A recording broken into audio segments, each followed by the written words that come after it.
أعوذ بالله من الشيطان الرجيم. بسم الله الرحمن الرحيم. كل الطعام كان حلا لبني إسرائيل إلا ما حرم إسرائيل على نفسه من قبل أن تنزل التوراة. قل فأتوا بالتوراة فاتلوها إن كنتم صادقين. فمن افترى على الله الكذب من بعد ذلك فأولئك هم الظالمون. قل صدق الله فاتبعوا ملة إبراهيم حنيفا وما كان من المشركين. إن أول بيت وضع للناس للذي ببكة مباركا وهدى للعالمين فيه آيات بينات مقام إبراهيم ومن دخله كان آمنا ولله على الناس حج البيت من استطاع إليه سبيلا ومن كفر فإن الله غني عن العالمين. قل يا أهل الكتاب لم تكفرون بآيات الله والله شهيد على ما تعملون.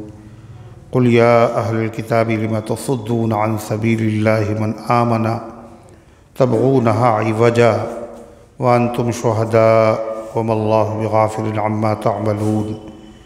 يا أيها الذين آمنوا إن تطيعوا فريقا من الذين أوتوا الكتاب يردوكم بعد إيمانكم كافرين.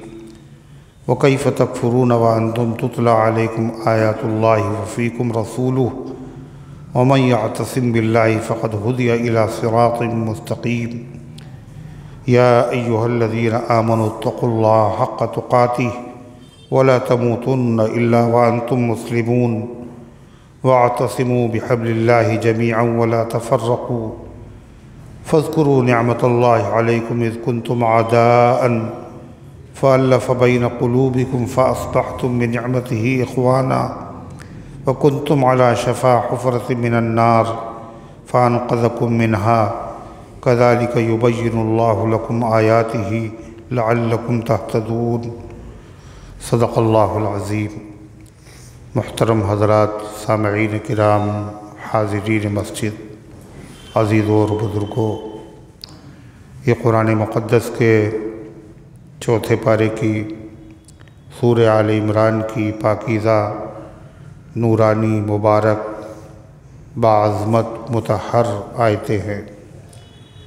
دعا کیجئے رب العزت والجلال تلاوت کردہ ان مبارک آیات کی روشنی میں صحیح اور سچی بات عرض کرنے کی توفیق نصیب فرمائے اور ہم سب کو عمل کرنے کی توفیق عطا فرمائے. اس سے پہلے کی آیت میں ذکر ہے کہ تم اس وقت تک کامل مکمل دیندار نہیں ہو سکتے جب تک کہ اللہ کے راستے میں اپنی پسندیدہ چیز، محبوب ترین چیز قربان نہ کرو. پھر آگے تذکرہ ہے کہ حضرت یعقوب علیہ السلام نے اپنی پسندیدہ چیز کو اپنے اوپر حرام کر لیا تھا، اور وہ چیز کیا تھی؟ اونٹ کا گوشت اور اونٹ کا دودھ. اور کیوں حرام کر لیا تھا؟ اس لیے کہ ان کو عرق النسا کا مرض تھا، جس میں شدید درد ہوتا ہے آدمی کے، کمر سے لے کے پنجے تک تڑپتا ہے آدمی، رات کو بھی بے چینی اور دن میں بھی بے چینی. تو انہوں نے یہ منت مان لی، اے اللہ اگر آپ نے شفا دے دی تو ہم اونٹ کے گوشت کو، جو مجھے بہت پسند ہے، اور اونٹ کا دودھ جو مجھے بہت محبوب ہے، وہ ہم کبھی استعمال نہیں کریں. چنانچہ ان کو شفا مل گئی. اس طرح کی منت ماننا ان کی شریعت میں جائز تھا، ہماری شریعت میں جائز نہیں. اگر کوئی قسم کھا بھی لے تو اس کے لیے مسئلہ کیا ہے؟ اس کو قسم توڑنا چاہیے اور اس کا کفارہ ادا کرنا چاہیے.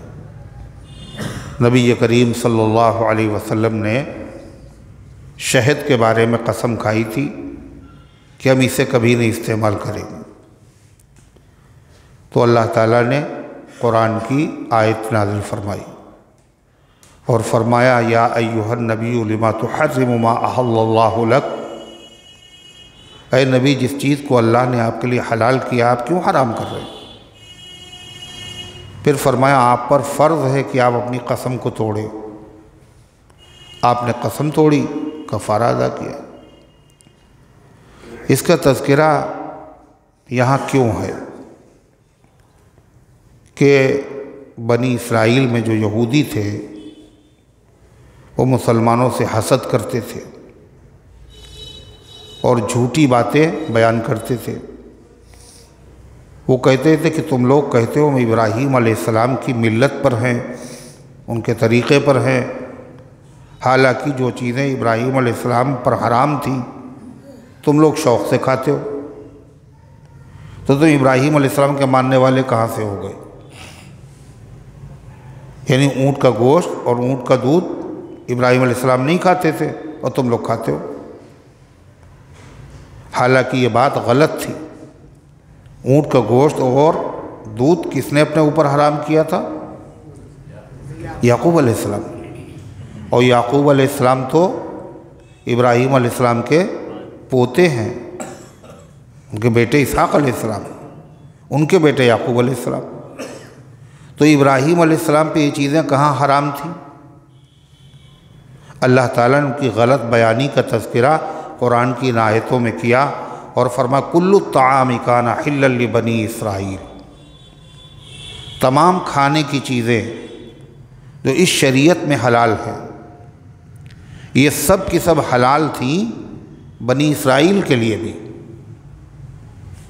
ابراہیم علیہ السلام کے لیے تو تھیں، خود بنی اسرائیل ان کے لیے بھی یہ ساری چیزیں حلال تھیں۔ الا ما حرم اسرائیل علی نفسی، مگر وہ چیز جس کو حرام کر لیا تھا اسرائیل یعنی یعقوب علیہ السلام نے اپنی ذات پر۔ وہ کیا چیز؟ اونٹ کا گوشت، اور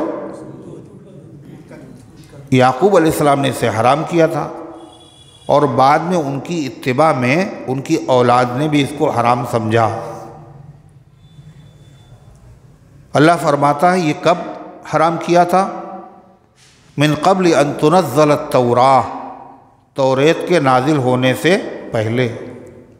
یہ واقعہ تو توریت کے نازل ہونے سے پہلے کا ہے۔ پھر بنی اسرائیل پر کچھ چیزیں حرام کی اللہ نے، اور وہ چیزیں بنی اسرائیل پر جو اللہ نے حرام کی وہ ان کی شرارت کی وجہ سے، ان کی شرارت کی وجہ سے سزا دینے کے لیے۔ جیسے جو اس کی چربی ہوتی ہے دمبے کی، اسی طریقے سے کل ذی ظفر، ہر ناخن والا جانور، یہ صرف بنی اسرائیل پر اللہ نے حرام کیا۔ اور کیوں حرام کیا؟ سزا کے طور پر، نہ اس سے پہلے حرام تھا اور نہ محمد الرسول اللہ صلی اللہ علیہ وسلم کی شریعت میں حرام ہے۔ تو اللہ فرماتا ہے پھر یہ تمہارا کہنا کہ ابراہیم علیہ السلام جو چیزیں حرام تھیں وہ تم لوگ کھاتے ہو، یہ تو سراسر جھوٹ ہے، اس لیے کہ یہ چیزیں جو اس شریعت میں حلال ہیں وہ ابراہیم علیہ السلام کی شریعت میں بھی حلال تھی اور بنی اسرائیل کے لیے بھی حلال تھی۔ بنی اسرائیل کے لیے کچھ چیزیں حرام کی گئی ہیں وہ ان کی شرارت کی وجہ سے، اور اونٹ کا گوشت اور اس کا دودھ یہ تو یعقوب علیہ السلام نے حرام کیا تھا، اور یعقوب علیہ السلام کا زمانہ توریت کے نازل ہونے سے پہلے ہے اور ابراہیم علیہ السلام کا زمانہ تو اور پہلے ہے۔ یہ تم لوگوں کو مغالطہ دے رہے ہو کہ ابراہیم علیہ السلام کے زمانے میں یہ چیزیں حرام تھیں۔ اللہ فرماتا ہے پھر بھی اگر نہ مانے، پھر بھی اگر یہ نہ مانے تو ان سے کہو قل فاتوا بالتورات، لے آؤ میرے پاس توریت، فتلوہا ان کنتم صادقین، اور اس کو پڑھو اگر تم اپنے دعوے میں سچے ہو کہ ابراہیم علیہ السلام پر یہ چیزیں حرام تھیں تو دکھاؤ توریت پہ۔ جب یہ قرآن نے کہا تو کسی یہودی میں ہمت نہیں ہوئی کہ وہ توریت لا کر کے سناتا، کیوں؟ اس میں یہ تھا ہی نہیں۔ اور یہودی خود بھی اس کے قائل تھے،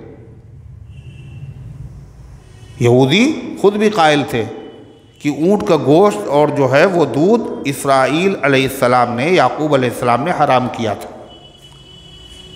مگر مسلمانوں کو ستانے کے لیے، پریشان کرنے کے لیے جھوٹ بولتے تھے۔ حضرت عبداللہ ابن عباس رضی اللہ عنہ کی روایت ہے کہ یہودیوں کی ایک جماعت محمد رسول اللہ صلی اللہ علیہ وسلم کی خدمت میں حاضر ہوئی اور کہا کہ ہم کچھ سوالات آپ سے کرنا چاہتے ہیں، اور ان کے جواب صرف نبی ہی دے سکتا ہے، اگر آپ نے دے دیے تو آپ سچے نبی ہیں۔ آپ نے فرمایا تم جو چاہے سوال کرو مگر ہم سے وعدہ کر لو، اگر تمہارے سوالوں کے صحیح جواب مل گئے تو تم ایمان لے آؤ گے۔ ان سب نے وعدہ کر لیا۔ آپ نے فرمایا پوچھئے، کل وہ کیا چیز تھی جس کو یعقوب علیہ السلام نے اپنے اوپر حرام کر لیا تھا؟ دکھا آ گئے وہیں پہ، خود ہی کہہ رہے ہیں۔ تو آپ نے فرمایا کہ اونٹ کا گوشت اور اونٹ کا دودھ۔ کہنے لگے کہ آپ نے بالکل صحیح کہا، اس کا مطلب جانتے تھے پہلے یہ حلال تھا، یعقوب علیہ السلام نے حرام کیا۔ پھر دوسرا سوال کہ لڑکا اور لڑکی یہ جو پیدا ہوتے ہیں اور ایک دوسرے سے ان کی شکل کبھی ماں کی طرح ہوتی ہے اور کبھی باپ کی طرح ہوتی ہے بچوں کی، ایسا کیوں ہے؟ تو آپ نے فرمایا کہ مرد اور عورت دونوں کے جسم سے نکلنے والا جو مادہ ہوتا ہے اس سے بچہ پیدا ہوتا ہے۔ قرآن نے کہا امشاج نبتلی، دو رنگی بوند سے ہم نے انسان کو پیدا کیا۔ دو رنگی بوند کا مطلب اس کے کلر بھی الگ الگ ہوتے ہیں۔ مرد کے جسم سے نکلنے والا وہ ناپاک مادہ جو انسان کا خمیر ہے، بنیاد ہے، وہ گاڑھا اور سفید ہوتا ہے، اور عورتوں کے جسم سے نکلنے والا مادہ زرد ہوتا ہے اور پتلا ہوتا ہے۔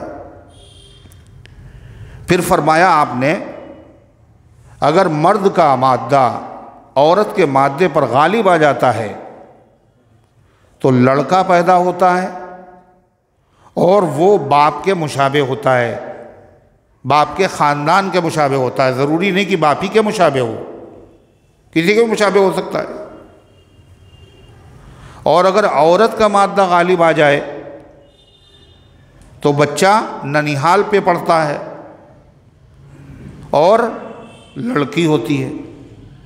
کہنے بالکل آپ نے صحیح بتایا۔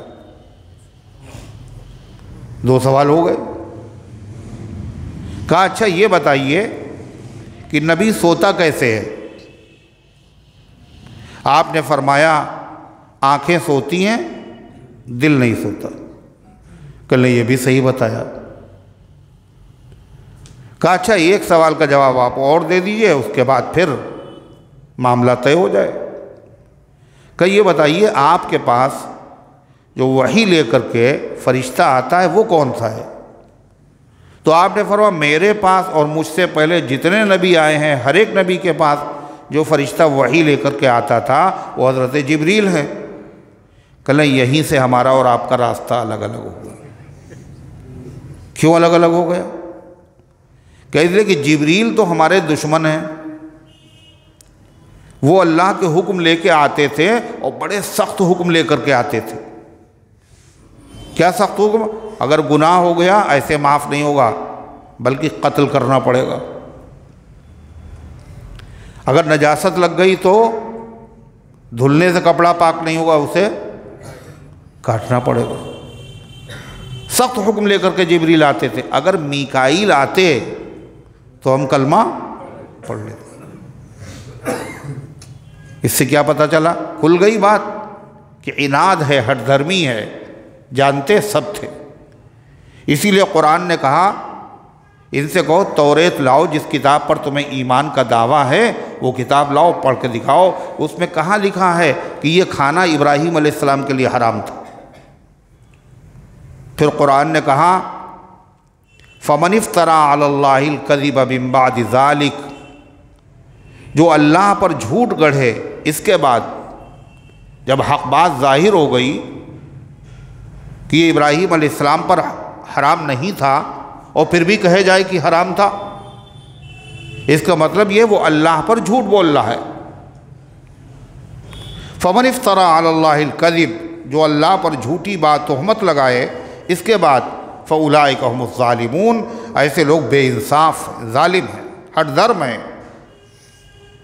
پھر آپ کہیے صدق اللہ، اللہ نے سچ سچ بتا دیا کہ ہر کھانا ابراہیم علیہ السلام کے لیے حلال تھا، اور جو وہاں حلال تھا وہ محمد الرسول اللہ صلی اللہ علیہ وسلم کی شریعت میں بھی حلال ہے۔ اللہ نے بتا دیا کہ محمد صلی اللہ علیہ وسلم اللہ کے سچے نبی ہیں۔ صدق اللہ، اللہ سچا ہے اور تم لوگ جھوٹے ہو۔ جب سچائی ظاہر ہو گئی، ابھی بھی وقت ہے، فَاتَّبِعُوا مِلَّةَ إِبْرَاهِيمَ حَنِيفًا، اتباع کر لو ابراہیم علیہ السلام کے طریقے کی، جو حنیف تھے۔ حنیف کے معنی یکسو تھے، موحد تھے، ایک اللہ تبارک و تعالیٰ کے حکموں کے آگے سر جھکاتے تھے۔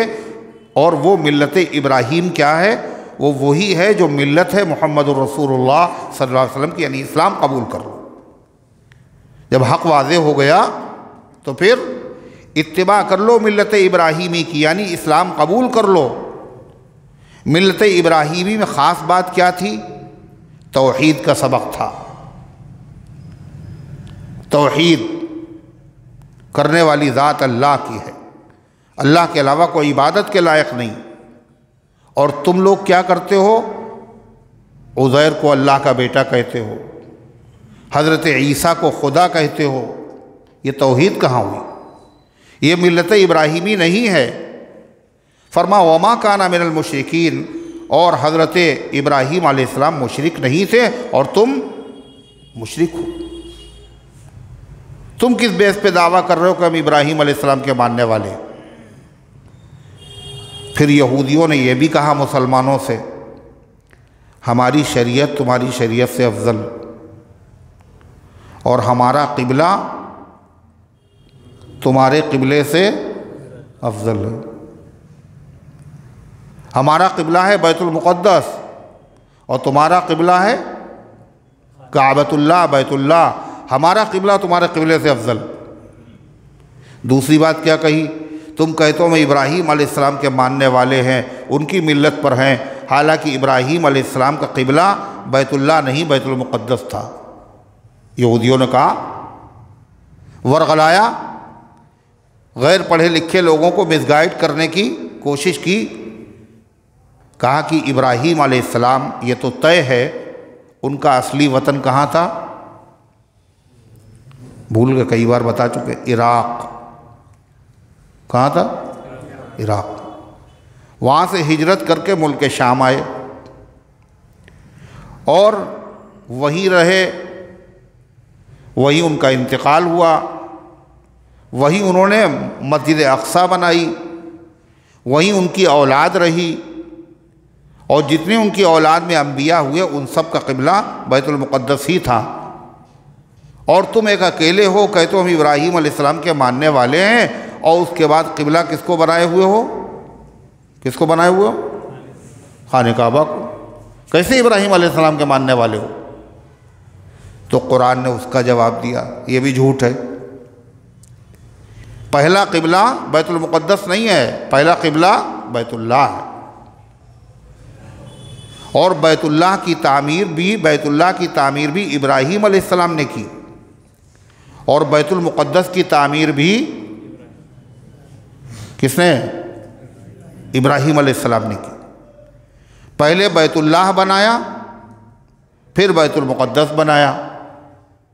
حضور پاک صلی اللہ علیہ وسلم سے حضرت ابو ذر غفاری نے پوچھا سب سے پہلی مسجد کون سی؟ فرمایا بیت اللہ۔ کہا پھر اس کے بعد؟ کہا مسجد اقصیٰ۔ کہا دونوں کے درمیان میں کتنا فاصلہ ہے؟ 40 سال۔ وہ 40 سال کے بعد بنا ہے، اور بیت اللہ تو 40 سال پہلے بنا ہوا ہے، اور کرو ہمارا قبلہ تمہارے قبلے سے پہلے۔ یہ جو بتایا گیا 40 سال کا فاصلہ ہے، اس کا مطلب یہ ہوا بیت المقدس بنایا کس نے؟ سلیمان علیہ السلام، جنوں سے بنوائی تھا مسجد اقصیٰ، داؤد علیہ السلام نے اور سلیمان علیہ السلام نے۔ اور آپ کہہ رہے ہیں کس نے بنائی؟ ابراہیم علیہ السلام نے۔ جی، پہلی تعمیر ابراہیم علیہ السلام نے کی، اور دوسری تعمیر حضرت داؤد علیہ السلام، اور باقی جو بچی وہ حضرت سلیمان علیہ السلام نے کی، اور پوری تعمیر ہو نہیں پائی، اور جنوں سے کام لے رہے ہیں حضرت سلیمان علیہ السلام۔ بڑے بڑے پتھر انسانوں کی بس کی بات نہیں، اٹھا اٹھا کے لگا رہے بیت المقدس میں۔ سلیمان علیہ السلام کو معلوم ہوا کہ میرا انتقال ہو جائے گا، تعمیر پوری ہونے سے پہلے، تو انہوں نے جنوں سے کہا میرے لیے ایک شیشے کی کمرہ بناؤ،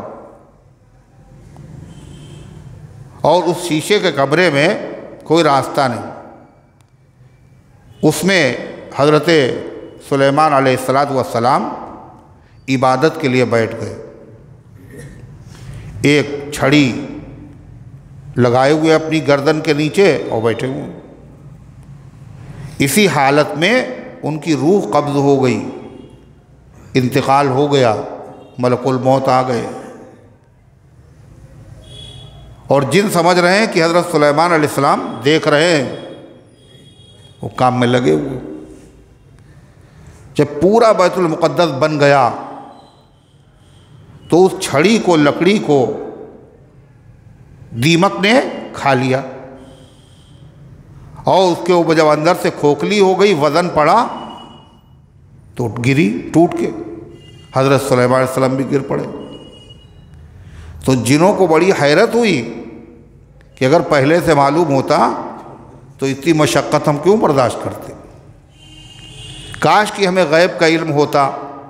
اس سے دو باتیں معلوم ہوئیں، ایک تو یہ پتہ چلا کہ جنوں کو علم غیب نہیں ہوتا، جن خود کہہ رہے ہیں ہمیں علم غیب، اگر ہوتا تو ہم یہ مشقت کیوں برداشت کرتے؟ مگر یہاں تو معاملہ یہ ہے کہ انسان جنوں کے بارے میں عقیدہ رکھتا ہے کہ جن بابا کو سب معلوم، جن تو کہتے ہیں ہمیں نہیں معلوم، مگر انسان مسلمان سمجھتا ہے جنوں کو سب معلوم۔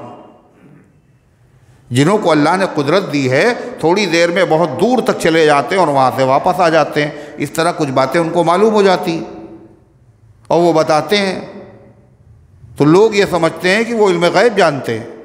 اللہ کے علاوہ کوئی علم غیب نہیں جانتا، اور اللہ کو مسجد کی تعمیر پوری کرانا تھی۔ جب پوری ہو گئی، جب تو پتہ چلا 1 سال سے انتقال ہو چکا ہے حضرت سلیمان علیہ السلام کو۔ کتنے پہلے؟ 1 سال سے۔ اور سلیمان علیہ السلام کی جو نعش ہے وہ تو نبی ہے، اور نبی کی لاش مٹی کھا نہیں سکتی۔ ان اللہ حرم علی الارض ان تأکل اجساد الانبیاء، اللہ نے زمین پر حرام کر دیا ہے کہ نبی کا جسم کھائے۔ 1 سال کیسے پتہ چلا کہ 1 سال پہلے ان کا انتقال ہو گیا؟ لوگ بھی تو بڑے عقل مند لوگ ہیں نا، تو انہوں نے ایک لکڑی کے اوپر دیمک چھوڑ دی، اور وہ دیمک اس لکڑی کو کھا رہی ہے، تو اندازہ لگا کہ 1 دن میں اتنا کھاتی ہے تو 1 سال میں کتنا کھائے گی۔ اس سے اندازہ انہوں نے لگایا کہ 1 سال پہلے حضرت سلیمان علیہ السلام کا انتقال ہو چکا ہے۔ تو اصل تعمیر حضرت سلیمان علیہ السلام کی نہیں ہے، سب سے پہلی تعمیر ابراہیم علیہ السلام کی۔ اسی طرح خانہ کعبہ کی جو تعمیر ابراہیم علیہ السلام نے کی، یہ تعمیر بھی پہلی تعمیر نہیں ہے خانہ کعبہ کی۔ خانہ کعبہ جیسے بیت المقدس کی پہلی تعمیر سلیمان علیہ السلام کی نہیں ہے، پہلی ابراہیم علیہ السلام کی ہے، اور بیت اللہ کی جو تعمیر ابراہیم علیہ السلام نے کی ہے، یہ بھی پہلی تعمیر نہیں ہے، بلکہ یہ دوسری تعمیر، تیسری تعمیر ہے، اور اس سے پہلے حضرت آدم علیہ السلام بیت اللہ کو بنا چکے۔ یہ بات قرآن سے معلوم ہوتی ہے۔ قرآن کہتا ہے جہاں ابراہیم علیہ السلام نے بیت اللہ کی تعمیر کی، وہاں ذکر ہے وَإِذْ يَرْفَعُ إِبْرَاهِيمُ الْقَوَاعِدَ مِنَ الْبَيْتِ وَإِذْ يَرْفَعُ إِبْرَاهِيمُ الْقَوَاعِدَ مِنَ الْبَيْتِ وَإِسْمَاعِيلُ رَبَّنَا تَقَبَّلْ مِنَّا إِنَّكَ أَنْتَ السَّمِيعُ الْعَلِيمُ۔ وہ وقت یاد کرنے کے لائق ہے جب ابراہیم اور اسماعیل علیہ السلام بیت اللہ شریف کی دیواروں کو اس کی بنیاد پر اٹھا رہے تھے، بنیاد نہیں رکھ رہے تھے، بنیادوں پر دیوار اٹھا رہے تھے۔ اس کا مطلب بنیادیں پہلے سے موجود تھیں، اور وہ طوفان نوح میں مٹی کے نیچے دب گئی تھی۔ اللہ تعالیٰ کا حکم ہوا کہ بیت اللہ شریف بنائیے، تو ابراہیم علیہ السلام نے بیت اللہ شریف کو بنایا۔ تو یہودی جھوٹے ہیں، کہتے ہیں کہ ہماری مسجد، ہمارا قبلہ تمہارے قبلے سے مقدم ہے، غلط۔ اور کہتے ہیں کہ ابراہیم علیہ السلام نے تو مسجد اقصیٰ بنائی ہے، بیت اللہ شریف بنایا ہی نہیں، وہ تو ملک شام میں رہے۔ اللہ ان کے جھوٹ کا پردہ فاش کرتا ہے۔ کیا کہا اللہ تعالیٰ نے؟ سنیے، فرمایا ان اول بیت وضع للناس للذی ببکۃ مبارکا وہدی للعالمین۔ بے شک پہلا گھر وضع للناس، جس کو مقرر کیا گیا لوگوں کی عبادت کے لیے، سب سے پہلا گھر جس کو مقرر کیا گیا للناس، للمسلمین نہیں، تمام دنیا کے انسانوں کی عبادت کے لیے جس پہلے گھر کو مقرر کیا گیا، مقرر کس نے کیا؟ اللہ تعالیٰ نے۔ کہاں ہے وہ؟ ملک شام میں نہیں ہے، للذی ببکہ، جو بکہ میں ہے۔ بکہ میں کہاں ہے؟ وہ تو مکے میں ہے۔ کب مکے کا ایک نام بکہ بھی ہے، مکے کا ایک نام کیا ہے؟ بکہ۔ بعض مفسرین کہتے ہیں مکہ نام ہے پورے شہر کا، اور بکہ نام ہے اس جگہ کا جہاں پر خانہ کعبہ اور پوری مسجد ہے۔ اس کو بکہ کیوں کہا جاتا ہے؟ یہ بکا سے بنا ہے، بکا کے معنی رونا۔ وہ ایسی جگہ ہے جہاں پہنچ کر انسان خدا کے سامنے کیا کرتے ہیں؟ ہنستے ہیں، خدا کے سامنے روتے ہیں۔ اور بڑے سنگ دل لوگ، بڑے سخت دل لوگ جن کو رونا نہیں آتا، جب اللہ کے گھر پہ پہلی نظر پڑتی ہے تو خود بخود آنکھوں سے اشکوں کا سیلاب امڑنے لگتا ہے۔ اس لیے اسے کہتے ہیں بکہ۔ یہ بکہ اس لیے بھی اسے کہا جاتا ہے، بکہ یبکو بکن، عربی میں اس کے معنی ہے کوٹ دینا۔ کیا کر دینا؟ کوٹ دینا، توڑ پھوڑ دینا۔ اس کو بکہ اس لیے کہا جاتا ہے کہ جو ناپاک انسان اس گھر کی بے حرمتی کرنے کے ارادے سے آگے بڑھے گا یا بڑھا، تو اللہ نے اس کی گردنوں کو توڑ کر کے رکھ دیا، توڑا گیا، اور آئندہ اگر کوئی کرے گا تو وہ بھی توڑ دیا جائے گا۔ لِأَنَّهَا تَبُكُّ أَعْنَاقَ الْجَبَابِرَةِ، یہ ظالم و جابر لوگوں کی گردنوں کو توڑ دیتا ہے۔ یہ قیامًا للناس ہے، یہ لوگوں کی بقا کا ذریعہ ہے. جب تک بیت اللہ باقی ہے دنیا باقی ہے. جب بیت اللہ باقی نہ رہے گا تو دنیا بھی باقی نہ رہے گی. الذی ببکہ، جو بکے میں ہے. اول بیت، سب سے پہلا گھر جس کو مقرر کیا گیا، معلوم یہ ہوا بیت المقدس نہیں، بیت اللہ ہے، خانہ کعبہ ہے، مسلمانوں کا قبلہ ہے. اس کو سب سے پہلا گھر کہا گیا. اس کا کیا مطلب ہے؟ اس کے دو مطلب. ایک مطلب ہے کہ خانہ کعبہ سے پہلے دنیا میں کوئی گھر ہی نہیں تھا. دنیا میں نہ اللہ کا گھر تھا اور نہ بندوں کو گھر تھا. ہے کسی نے کوئی گھر ہی نہیں بنایا، نہ انسانوں کا گھر تھا اور نہ اللہ کا گھر تھا. سب سے پہلا جو گھر بنا وہ کون سا بنا؟ اللہ کا گھر، خانہ کعبہ. ایک مطلب یہ. دوسرا مطلب، دنیا میں گھر تو تھے، لوگ رہتے تھے اپنے اپنے گھروں میں، لیکن اللہ کی عبادت کے لیے جو گھر سب سے پہلے بنایا گیا وہ گھر خانہ کعبہ ہے. یہ مطلب حضرت علی نے بتایا، اور پہلا مطلب حضرت قتادہ نے بیان کیا، اور دونوں مطلب صحیح ہیں، اس لیے کہ سب سے پہلے حضرت آدم علیہ السلام نے کعبہ بنایا. ممکن ہے کہ آدم علیہ السلام نے اپنا گھر بنانے سے پہلے اللہ کا گھر بنایا ہو. تو اس سے پہلے کوئی دولت خانہ بھی نہیں تھا. خانہ کعبہ سے پہلے، خانہ کعبہ سے پہلے کسی کا دولت خانہ نہیں تھا. دنیا کے بت قدوں میں پہلا وہ گھر خدا کا، ہم اس کے پاسباں ہیں، وہ پاسباں ہمارا. سب سے پہلی تعمیر حضرت آدم علیہ السلام نے کی. آدم علیہ السلام کو اللہ نے اتارا تھا ہندوستان میں، اور حضرت حوا کو اتارا تھا جدے میں. جدہ کے معنی دادی کے ہیں، وہ تمام انسانوں کی دادی تھی. تو پھر حضرت جبریل علیہ السلام آدم علیہ السلام کے پاس آئے اور کہا یہاں سے آپ مکے کا سفر کیجئے اور وہاں اللہ کا گھر بنائیے. اس سے کیا پتہ چلا؟ سب سے پہلے آدم علیہ السلام دنیا کے جس ملک میں آئے وہ ملک ہمارا ہے، ہمارا ہے ہندوستان.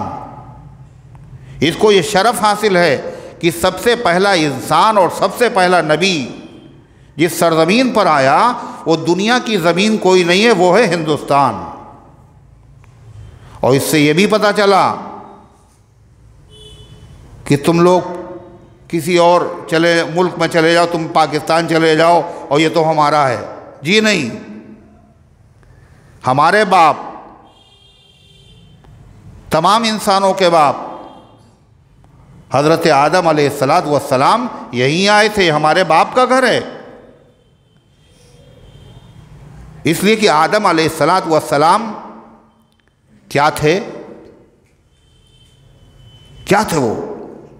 کس مذہب کے ماننے والے تھے؟ تو اسلام. نبی ہیں وہ. مذہب کی شروعات ہی آدم علیہ السلام سے ہوئی. مذہب اور انسان یہ دونوں کیسے پیدا ہوئے؟ توأم کہتے ہیں ان دو بچوں کو جو ایک ساتھ پیدا ہوتے ہیں، جن کو کہتے ہیں جڑواں بچے. تو مذہب اور انسان یہ دونوں کیا ہیں؟ توأم ہیں، جڑواں ہیں. یعنی انسان کی پیدائش کے ساتھ ساتھ مذہب چلا. سب سے پہلے انسان آدم علیہ السلام ہیں، اور سب سے پہلے پیغمبر بھی آدم علیہ السلام ہیں. اور آدم علیہ السلام سے لے کر محمد الرسول اللہ صلی اللہ علیہ وسلم تک جو نبی دین لے کر کے آئے ہیں وہ دین کون سا تھا؟ اسلام تھا. سب سے پہلے انسان یہاں آیا، سب سے پہلا نبی یہاں آیا، تمام انسانوں کا باپ یہاں آیا، اور سب سے پہلے مذہب اسلام یہاں آیا اور سب سے پہلے اللہ کا فرشتہ بھی یہی آیا. جبریل آئے تھے نہیں آئے تھے. اور آدم علیہ السلام آئے کہاں تھے؟ آئے طلحہ کہاں سے آئے تھے؟ بمبئی سے، کلکتے سے، جنت سے آئے تھے. تو جنت سے جب آدم علیہ السلام آئے تو خالی ہاتھ تھوڑی آئے تھے، کچھ چیزیں بھی ان کے ساتھ آئی تھی جنت سے. جنت سے جب آدمی آئے گا تو کیا ہوگا؟ اس کے اوپر جنت کی ہوائیں، اثرات ہوں گے نہیں ہوں گے؟ خوشبوئیں. اسی لیے خوشبو بھی سب سے زیادہ ہندوستان میں پائی جاتی ہے. آتی کہیں کہیں سے ہے، کسی بھی ملک سے لے کر کے آؤ، لیکن جاتی وہ یہیں سے ہے، اور مختلف انداز سے پیک کر کے، تبدیلی کر کے پھر وہاں سے لوگ لے کے آتے. عود ہندی مشہور ہے. ہندوستانی عود یہی پیدا ہوتا، کہیں نہیں پیدا ہوتا. ایسے نہ معلوم کتنی چیزیں ایسی ہیں. تو غرضے کہ آدم علیہ السلام یہاں آئے اور ان کو حکم ہوا کہ اللہ کا گھر بنائیے. آدم علیہ السلام نے ہندوستان سے مکے کے کئے سفر کیے؟ 1000 سفر کیے. مطلب گئے مکے، وہاں رہے نہیں، پھر یہیں آئے. یہ ایسا وطن ہے. اللہ کے حکم سے انہوں نے بنایا کعبہ. اور کیسے بنایا؟ ایسا نہیں بنایا جیسا ہے، بلکہ زمین کے اوپر ایک چبوترا سا بنایا انہوں نے، زمین سے تھوڑا سا اونچا.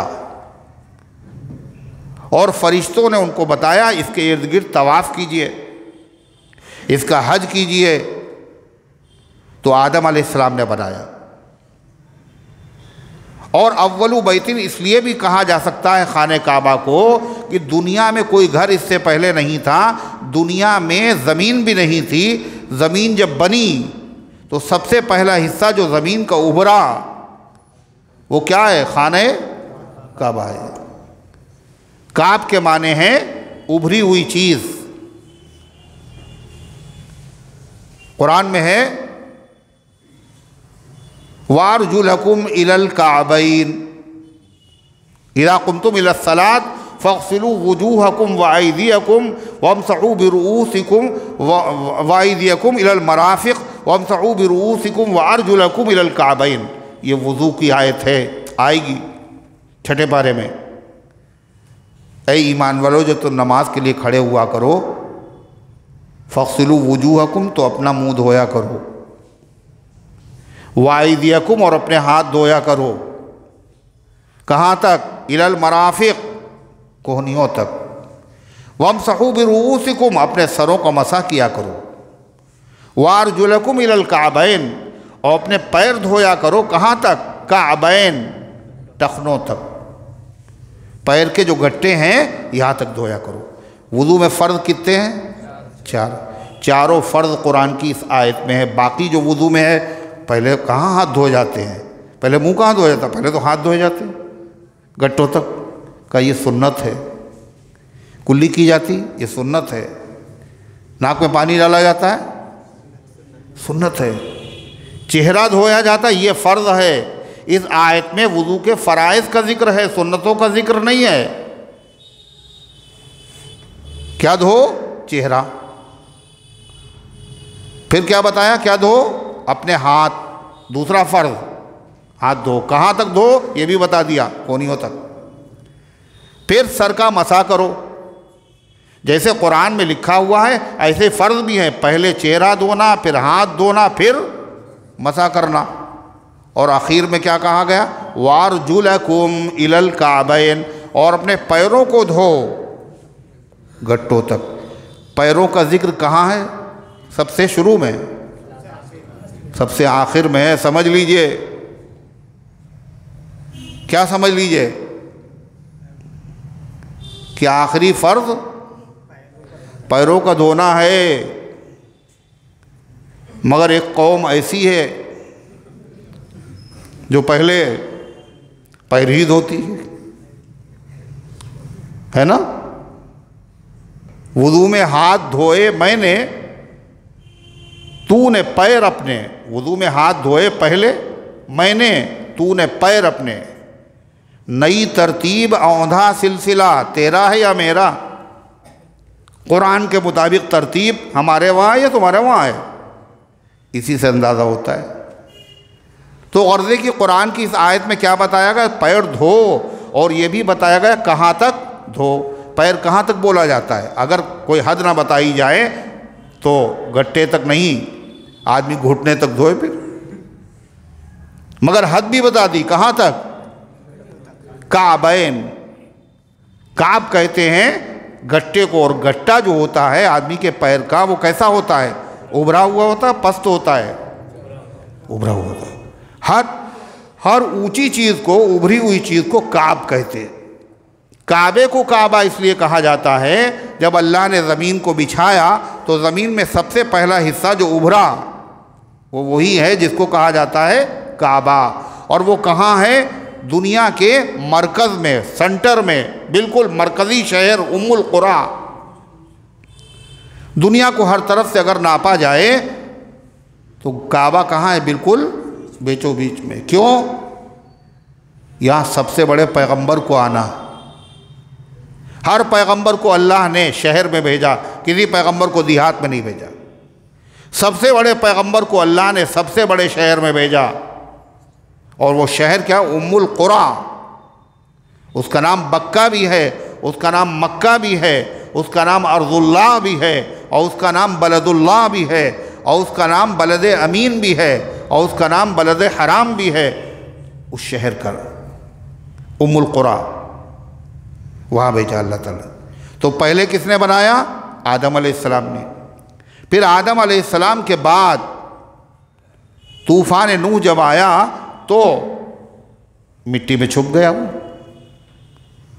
پھر اللہ کا حکم ہوا تو حضرت ابراہیم اور حضرت اسماعیل علیہ السلام نے بنایا، مگر بنیاد نہیں، بنیادیں وہی ہیں۔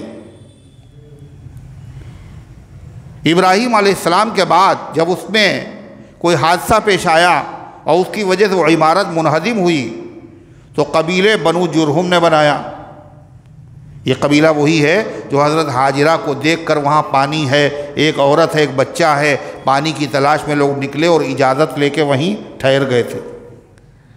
وہیں حضرت اسماعیل علیہ السلام کی شادی ہوئی، انہوں لوگوں نے بنایا۔ پھر اس کے بعد خانہ کعبہ کی عمارت جب گری تو قوم عمالقہ نے بنایا۔ پھر اس کے بعد وہ عمارت باقی رہی، اور جب وہ شکستہ ہو گئی تو نبی کریم صلی اللہ علیہ وسلم کے بچپن میں قبیلے قریش کے لوگوں نے بنایا۔ مگر انہوں نے کیا کیا؟ اس میں تبدیلی کر دی۔ کیا تبدیلی کر دی؟ کہ ابراہیم علیہ السلام نے جس طرح بنایا تھا اس طرح اس میں انہوں نے 2 دروازے لگائے تھے اس میں، خانہ کعبہ میں ابراہیم علیہ السلام نے، ایک مشرق میں ایک مغرب میں۔ مشرق کا دروازہ آج ہے، جو خانہ کعبہ کا دروازہ ہے یہ مشرقی سمت میں ہے، یعنی پورب کی سمت میں۔ اسی کے مقابل میں ایک پچھم کی طرف بھی دروازہ تھا، ایک آنے کا اور ایک نکلنے کا، 2 دروازے تھے، اور دونوں دروازے نیچے تھے، دونوں دروازے نیچے تھے۔ جب قبیلہ قریش نے نبی کریم علیہ السلام کے زمانے میں اس کی تعمیر کی تو انہوں نے کیا کیا؟ ایک دروازہ کم کر دیا، پچھم والا، اور یہ جو دروازہ نیچا تھا اس کو اونچا کر دیا تاکہ ہر آدمی، ہم جس کو اجازت دیں وہی جائے۔ آج بھی خانہ کعبہ کا دروازہ کیسا ہے؟ ایک ہے اور اونچا ہے، جیسا قبیلہ قریش نے بنایا تھا حضور صلی اللہ علیہ وسلم کی زندگی میں۔ اور کیا کیا انہوں نے؟ جو حتیم کا حصہ ہے، جدھر پرنالہ خانہ کعبہ کا لگا ہوا ہے، وہ ایک دیوار اٹھی ہوئی ہے یہاں تک، یہ دیوار کا حصہ بھی خانہ کعبہ ہی کا حصہ ہے۔ قبیلہ قریش نے جب بنایا خانہ کعبہ تو انہوں نے کہا دیکھو یہ اللہ کا گھر ہے، خبردار خبردار، اس میں حرام پیسہ نہیں لگے گا، حلال پیسہ لگے گا۔ بتوں کی پوجا کرتے تھے مگر اتنا تھا کہ اللہ کا گھر ہے، یہاں کمائی جو لگنا چاہیے کیسی،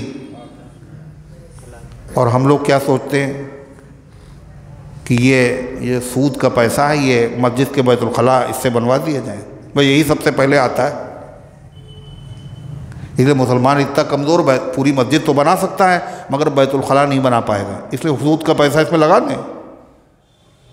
یہ خیالی کیوں آتا ہے؟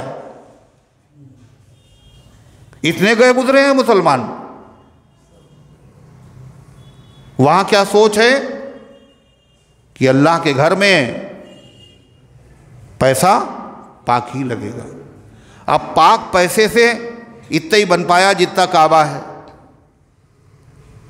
آگے اگر بناتے تو پیسہ ختم ہو گیا، تو اس لیے علامت کے طور پر دیوار انہوں نے چھوڑ دی، اس کو پاٹا نہیں گیا اوپر، لہذا طواف جو ہوتا ہے وہ اس دیوار کے پیچھے سے ہوتا ہے۔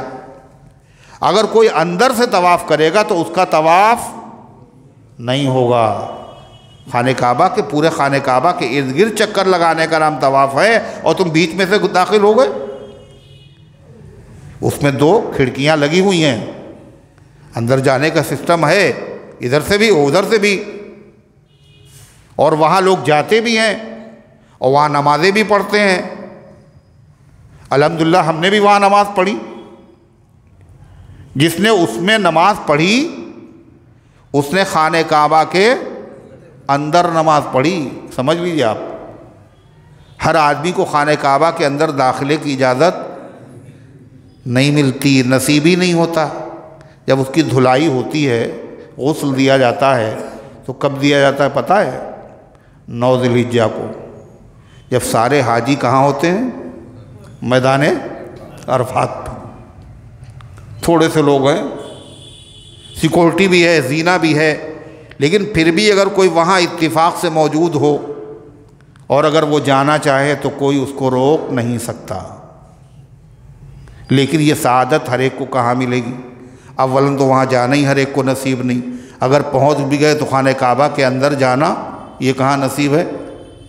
لیکن حتیم میں تو جا سکتے ہیں آپ، ہر آدمی جا سکتا ہے، وہاں نماز پڑھ لو تو اندر نماز۔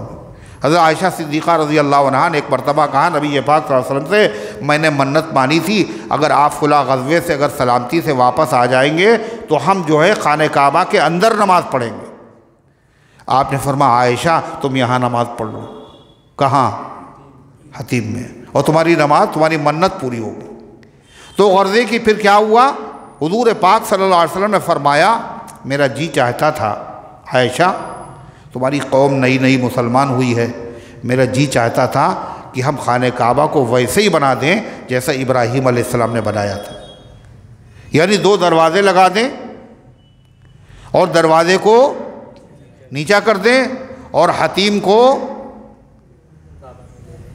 اندر داخل کر دیں، مگر تمہاری قوم کے لوگ نئے مسلمان ہوئے ہیں اور وہ ہو سکتا غلط فہمی میں مبتلا ہو جائیں، اس لیے آپ نے کیا نہیں۔ جب عائشہ صدیقہ رضی اللہ عنہ کے بھانجے حضرت صدیق اکبر کے نواسے حضرت عبداللہ ابن زبیر مکے کے حاکم ہوئے تو انہوں نے اپنی خالہ سے سنا، یہ حدیث سنی، ان کے ہاتھ میں پاور آیا تو انہوں نے خانہ کعبہ کو شہید کیا اور ویسے ہی بنا دیا جیسے ابراہیم علیہ السلام کے زمانے میں تھا۔ مگر وہ زیادہ دن نہیں باقی رہا، حجاج ابن یوسف کا زمانہ آیا، اس نے لوگوں سے کہا یہ تعمیر صحیح نہیں ہے، ٹھیک وہی ہے جو اللہ کے نبی کے زمانے میں تھی۔ اس نے پھر توڑ کر کے ویسے ہی بنا دیا، حتیم کا حصہ باہر، ایک دروازہ وہ بھی اونچا۔ بعد میں امام مالک رحمۃ اللہ علیہ سے بادشاہ نے پوچھا کہ اس کو پھر ویسے ہی بنا دیں، انہوں نے کہا جی نہیں، اب جیسا ہے ویسے ہی رہنے دیجئے، ورنہ ہر بادشاہ یہ چاہے گا کہ ہماری یادگار باقی رہے، ہمارے ہاتھ کا بنایا ہوا باقی رہے، اللہ کا گھر کھلواڑ بن جائے گا۔ اور اللہ جو کرتا ہے وہ کیسا کرتا ہے؟ خراب، اچھا ہی کرتا ہے۔ اگر وہ اندر ہو جاتا تو ہم لوگوں کو خانہ کعبہ میں داخلے کا موقع کہاں ملتا؟ نظام الہی ہے۔ تو اللہ تعالیٰ کیا فرماتا ہے؟ ان اول بیت وضع للناس، بے شک پہلا گھر جو بنایا گیا، مقرر کیا گیا لوگوں کے لیے، الذی ببکہ، جو بکہ میں ہے یعنی مکے میں ہے۔ کیسا ہے وہ گھر؟ مبارکہ، بڑا برکت والا ہے۔ ظاہری برکتیں بھی ہیں، باطنی برکتیں بھی ہیں۔ برکت کے معنی کسی چیز کا بڑھ جانا، برکت کے ایک معنی ہے چیز تو اتنی رہے مگر ضرورت پوری ہو جائے۔ یہ آج بھی دنیا دیکھتی ہے مکے میں برکت، بہت بڑی آبادی وہاں کی نہیں ہے، اور حج کے زمانے میں کتنی بڑی آبادی ہوتی، اور عام دنوں میں بھی زیارت کرنے والوں کو کتنا مجمع رہتا ہے، اور وہاں نہ گیہوں پیدا ہوتا ہے، نہ چنا پیدا ہوتا ہے، کوئی چیز نہیں پیدا ہوتی، لیکن کبھی یہ نہیں سنا گیا کہ فلاں چیز مکے میں اس سال ملی نہیں، روٹی اس سال کم پڑ گئی، سنا کبھی؟ اس سال مرغیاں نہیں ملی وہاں کھانے کو، مرغی چاول، ہر چیز فراوانی کے ساتھ، حتیٰ کہ جانور جو ذبح کیے جاتے ہیں، اور ایک ایک آدمی 100 جانور قربان کرتا ہے، مگر کبھی کانوں میں یہ سننے میں خبر نہیں آئی اس سال قربانی کے جانور مکے میں کم پڑ گئے۔ یہ کیا ہے؟ مبارکہ، برکت والا ہے۔ اور یہی نہیں، ہر چیز فراوانی کے ساتھ وہاں موجود ہے، وہاں نہیں ہوتی مگر آتی ہے۔ ابراہیم علیہ السلام کی دعا تھی، یجبا الیہ ثمرات کل شیء، پوری دنیا کے ثمرات اور پھل وہاں لائے جائیں گے، پیدا نہیں ہوں گے۔ اللہ فرمایا اور باطنی برکت کیا ہے؟ ثواب، ایک نماز کا ثواب 1,00,000 نمازوں کا۔ حج وہاں ہوتا ہے، عمرہ وہاں ہوتا ہے، وہاں اللہ کی رحمت برستی ہے، وہاں برکتوں کی بارش ہوتی ہے۔ بلکہ یوں سمجھ لیجئے، دنیا میں جہاں کہیں بارش ہوتی ہے وہ برکتوں کا سرچشمہ ہے، وہ برکتوں کا مرکز ہے۔ دنیا میں جہاں جہاں برکت پائی جاتی ہے وہ سب فیض اسی کعبے کا ہے، اسی کا عکس ہے۔ سورج اوپر ہے، نیچے آئینہ ہے، اس میں اس کا عکس پڑ رہا ہے، روشنی، یہ سورج ہی کی برکت ہے۔ پوری دنیا میں جہاں برکتیں ہیں یہ برکتیں اسی کا فیض ہیں۔ جب بارش ہوتی، یہ بھی علماء نے لکھا، اگر خانہ کعبہ کے اتر کی طرف بارش ہوتی ہے تو اس سال جو اتر کے علاقے میں جتنے ملک ہیں ادھر بارش زیادہ ہوتی، پچھم کی طرف ہوتی ہے تو اس سال پچھمی علاقوں میں بارش ہوتی۔ نظام الہی ہے۔ فرما بڑا برکت والا ہے۔ حج وہاں ہوتا ہے، عمرہ وہاں ہوتا ہے۔ اللہ تعالیٰ فرماتا ہے مبارکن وہدی للعالمین، وہ برکت والا بھی ہے اور رہنمائی کرنے والا ہے، دنیا بھر کے لوگوں کا رہنما بھی ہے۔ جو وہاں ہیں وہ تو وہیں مزے لوٹ رہے ہیں، لیکن جو ساری دنیا میں ہے، مشرق مغرب شمال جمال کہیں بھی رہتا ہو، جب نماز پڑھے گا تو اس کا رخ کعبے کی طرف ہوگا۔ وہ مرکز ہے، مرکزی پیغمبر خدا نے بھیجا ہے۔ اللہ تعالیٰ فرماتا ہے فیہ آیات بینات، اور اس میں کھلی ہوئی نشانیاں ہیں۔ کاہے کی؟ کہ یہ ابراہیم علیہ السلام ہی نے بنایا ہے۔ تم کہتے ہو ملک شام میں رہے اور وہیں انتقال ہو گیا لہذا ابراہیم علیہ السلام کا بنایا ہوا نہیں، ان کا قبلہ نہیں ہے۔ نہیں، فیہ آیات بینات، اس میں کھلی ہوئی نشانیاں موجود۔ کیا کھلی ہوئی نشانی ہے؟ ان نشانیوں میں سے ایک نشانی کیا بتایا؟ مقام ابراہیم، مقام ابراہیم ہے یہاں۔ کیا ہے؟ مقام ابراہیم ہے یہاں۔ کھلی ہوئی نشانیاں اللہ کہہ رہا، اور پھر کہہ رہا ہے ایک نشانی اللہ نے بتائی، کیا؟ اور کرے نشانیاں ہیں، کہا تمہیں نہیں معلوم مقام ابراہیم ایک نشانی نہیں ہے، اس میں قدرت کی بہت سی نشانیاں ہیں۔ کیا نشانی ہے اس میں؟ ابراہیم علیہ السلام کے پیر کا نشان ہے اس میں، اور کاہے پر ہے وہ؟ ریت کے اوپر، پتھر۔ اور پتھر کیا ہوتا ہے؟ موم کی طرح ہوتا ہے، پیر رکھو تو چھپ جائے، اس کے اندر گھس جائے، سخت پتھر۔ اس کے اندر ابراہیم علیہ السلام کے پیر کا نشان بننا، یہ اللہ کی قدرت کی نشانی ہے، اور یہ ابراہیم علیہ السلام کی نبوت کی نشانی ہے، یہ ان کا معجزہ بھی ہے اور اللہ کی قدرت بھی ہے۔ پھر خالی پتھر کا نشان نہیں پیر کا، وہ نشان گٹوں تک گہرا تھا، اور بعد میں لوگوں نے اس کو چھو چھو کر کے، چوم چوم کر اور چاٹ چاٹ کر کے کیا کر دیا، نشان تو رہے باقی اب بھی، مگر اتنا گہرا نہیں ہے۔ فی مقام ابراہیم، یہ مقام ابراہیم بتا رہا ہے کہ اس کے بانی کون ہیں؟ ابراہیم علیہ السلام۔ ابراہیم کے کھڑے ہونے کی جگہ، اس کو مقام ابراہیم کیوں کہا جاتا ہے؟ جب خانہ کعبہ کی وہ تعمیر کر رہے تھے تو جب دیواریں اونچی ہو گئیں تو وہ اوپر کیسے جائیں؟ وہاں سیڑھی اور وہاں بلیاں اور بانس، کوئی دکان تو تھی نہیں، وہ تو ریگستان چٹیل میدان، بیاب و گیا مقام۔ اللہ کے خلیل اس پتھر پہ کھڑے ہوئے اور دیوار اونچی ہوئی تو پتھر بھی اونچا ہو گیا۔ کئی نشانی ہو گئی؟ کئی؟ ابھی 2 ہی ہوئی، سبحان اللہ۔ اچھا 3 ہو گئی، ہو سکتا 3 ہو گئی ہوں، 4 کہیں گے تم 4 بھی مان لیں گے۔ کیا ہے اس میں؟ اب وہ اونچا ہو رہا ہے، اس کے بعد جب اترتے ہیں تو پھر نیچا ہو جاتا۔ کئی نشانی ہو گئی؟ 3 ہی ہوئی ابھی۔ ارے اونچا ہونا بھی ایک نشانی ہے، اور پھر نیچا ہو جانا یہ بھی تو نشانی ہے۔ بعض مفسرین نے لکھا ہے کہ حضرت ابراہیم علیہ السلام رہتے تو ملک شام میں تھے، ان کی ایک بیوی وہاں تھی، حضرت اسحاق کی والدہ حضرت سارہ، مگر مکے آتے رہتے تھے، یہاں حضرت ہاجرہ تھی۔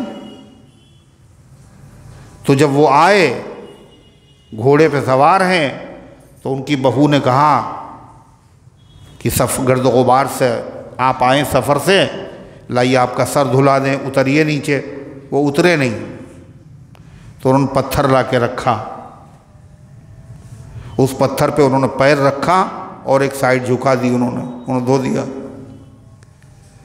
پھر دوسری طرف پتھر لا کے رکھا، اس پہ پیر رکھا، ادھر والا حصہ دھو دیا۔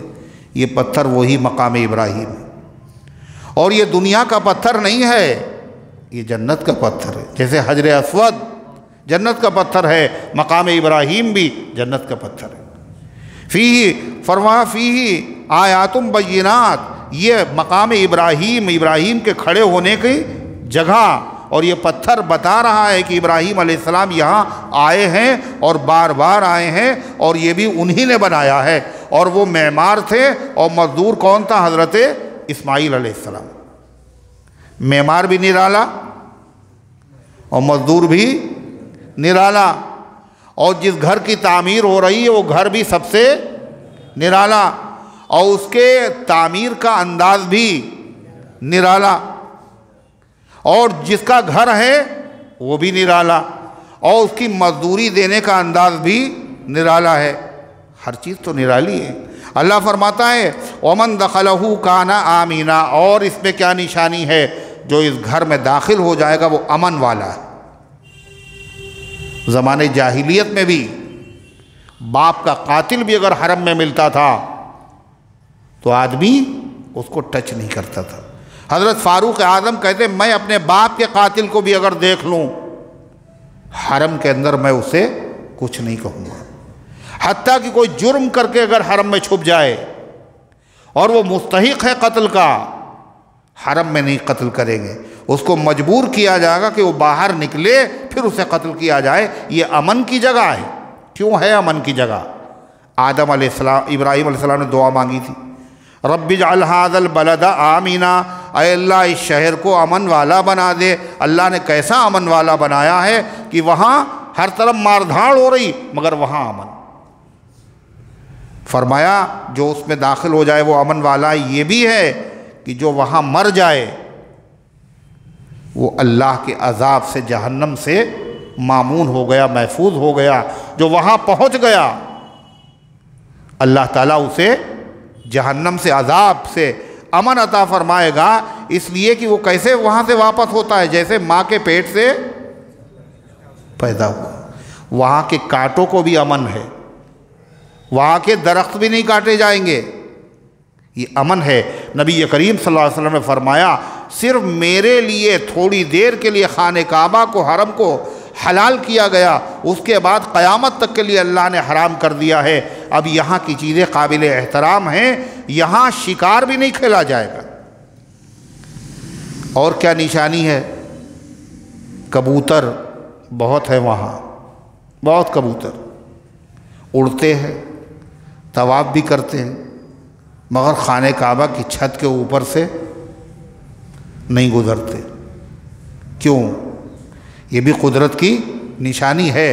ہر چیز کے دل میں اللہ نے اس کا ادب اور احترام رکھ دیا۔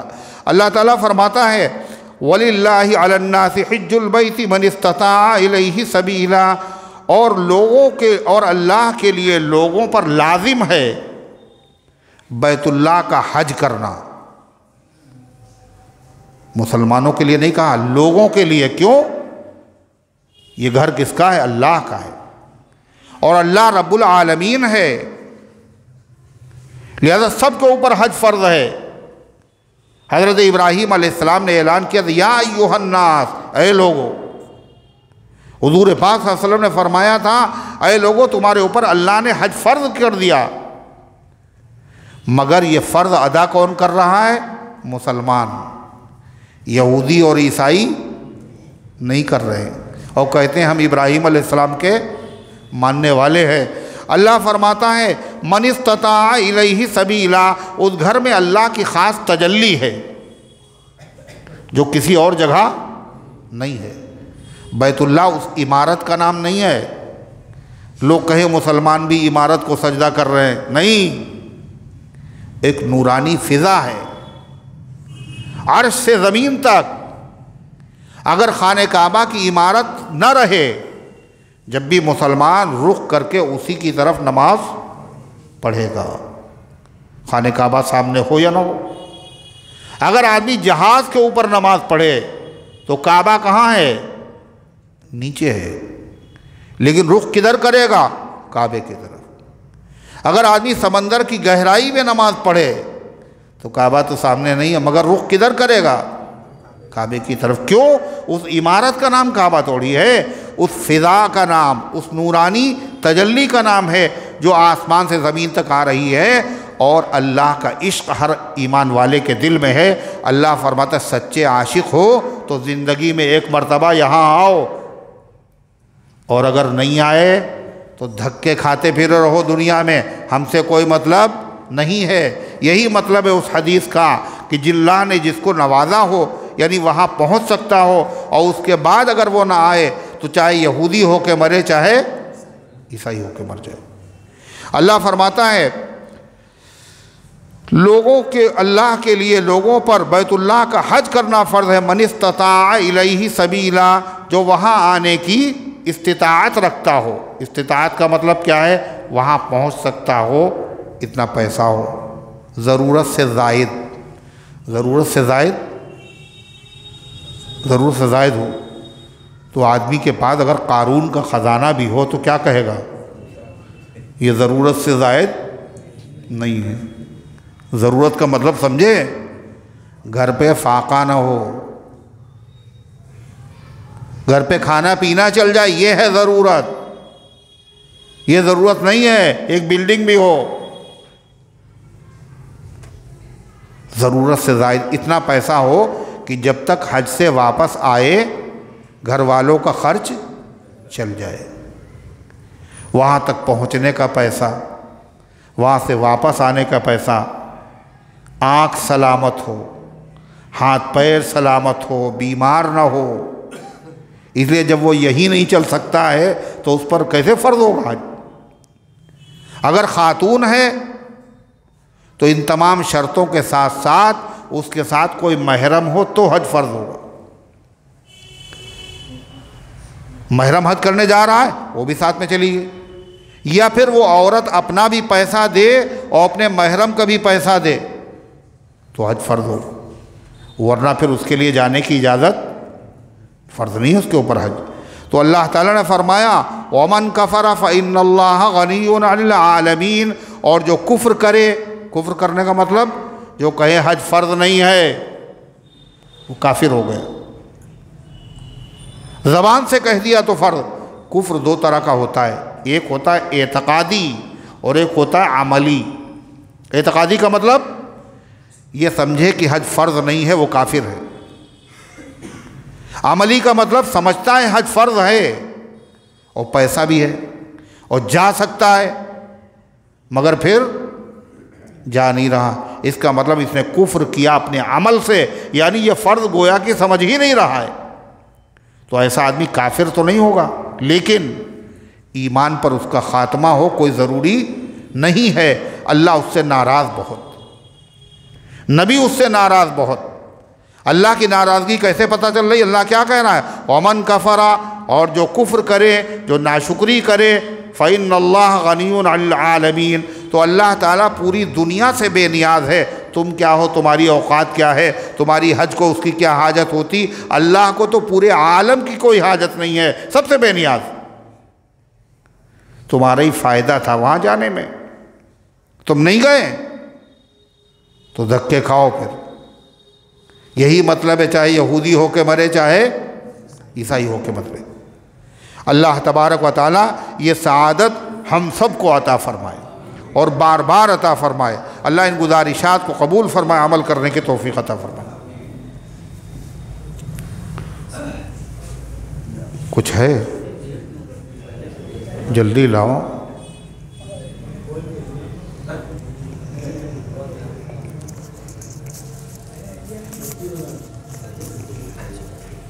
ماجد صاحب کا دل کا آپریشن ہوا ہے، اللہ تعالیٰ شفا عطا فرمائے۔ رزق سے پریشان ہے، کام نہیں کرتا ہے، اللہ تبارک و تعالیٰ روزی میں برکت عطا فرمائے اور بچے کو فرما بردار بنا دے۔ بیٹی دماغ صحیح سے کام نہیں کر رہا ہے، الحمد شریف 11 مرتبہ، اول آخر درود شریف 11 مرتبہ پڑھ کے پانی پہ دم کر کے اسے پلائیں۔ ایک ہفتے سے نیند نہیں آ رہی، چکر بہت آ رہا ہے، گھبراہٹ بہت ہوتی ہے۔ درود شریف کثرت سے پڑھیں اور سوتے وقت 17 مرتبہ الم نشرح لک صدرک پڑھ کر کے اپنے سینے پر دم کر لیں۔ اللہم صلی علی سیدنا مولانا ربنا آتنا فی الدنیا حسنہ وفی الآخرۃ حسنہ وقنا عذاب النار۔ اے اللہ ہم سب کی حاضری کو اپنی رحمت سے قبول فرما، ایمان کامل عطا فرما، اعمال صالحہ کی توفیق عطا فرما، اس درس قرآن کو اپنی رحمت سے قبول فرما۔ اے اللہ اس کی برکت سے عقائد، اعمال، اخلاق، معاشرے کی اصلاح فرما۔ اے اللہ تو نے جو باتیں اور اپنی ہدایات سننے اور سنانے کی توفیق دی، عمل کی بھی توفیق عطا فرما دے۔ اے اللہ حج بیت اللہ کی سعادت ہم سب کو نصیب فرما اور بار بار نصیب فرما۔ اے اللہ جہاں کہیں تیرے بندے پریشان غیب سے مدد فرما، جو بیمار ہیں شفا عطا فرما، جو حاجت مند ہیں ان کی حاجتوں کو پورا فرما۔ جنہوں نے دعاؤں کے لیے کہا ہے یا لکھا ہے یا ان کا ہم پر حق ہے یا وہ امید رکھتے ہیں، مالک ان سب کے نیک مقاصد میں کامیابی نصیب فرما۔ جو دنیا سے جا چکے ان سب کو معاف فرما، ہم سب کو اسلام پر زندہ رکھ، ایمان پر موت دے، ایمان والوں کے ساتھ حشر فرما۔ آمین یا رب العالمین، وصلی اللہ علیہ وسلم۔